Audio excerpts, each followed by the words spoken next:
Kau buat apa kat sini? Ah, buat apa? Kerja lah kat sini. Kau kerja? Bukan kau ikut lelaki kaya tu ke yang pakai apa? Volkswagen Scirocco? Dia lah owner Luna ni. Lah, kau kena game dengan dia ke? Lepas tu kau kerja kat sini. Kau jadi pekerja untuk dia. Patutlah kau ni. Kau dengan curang kau boleh saya katakan sama lah. Dah ni kau kerja. Dia mana jadi owner? Dah lah dah. Cepat lah. Aku dah lapar ni. Aku nak order. Makan apa ni? Gila orang dengan lain. Saya nak order dengan aku pula. Cepatlah. Profesional lah. Aku nak makan ni. Aku nak order. Dia order dengan lain asal dengan aku. Tolong lah profesional. Aku nak makan ni. Tolong lah. Nak makan? Kau order sendiri. Nin. Cepatlah. Profesional lah. Aku dah lapar ni. Lapar? Tu yang menu.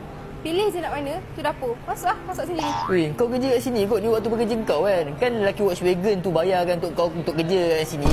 Dah. Profesional lah. Aku dah lapar ni. Ni menu ni. Ambil ni. Nak apa? Aku nak balloon rice menu yang paling atas sekali. Buatkan untuk aku cepat. Aku dah lapar ni. Apa je lelaki? Aku tak nak kau masak tau. Kau tahu aku tak nak kau masak. Aku tak nak air tangan orang curang daripada kau. Aku nak kau rasa dulu. Banyak sekadar lah kau ni. Tadi rasa aku masak. cakap kau rasa, kau rasa. Kau rasa. Betul, nak aku rasa? Kau rasa dulu. Aku suruh kau rasa ayam. Rasa nasi buat apa? Ayam. Kau rasa, kau makan. Kau makan. Apa kena tangan aku ni? Puan curang ni, hati dia busuk. Sihat tak sihat? Okey, dah elok. Dah kau belah. Aku nak makan. Kau tengok kacau aku dah. Dah. Tak. Alah curang. Kau tahu hati busuk. Makan orang pula tu. Tak ada mood aku.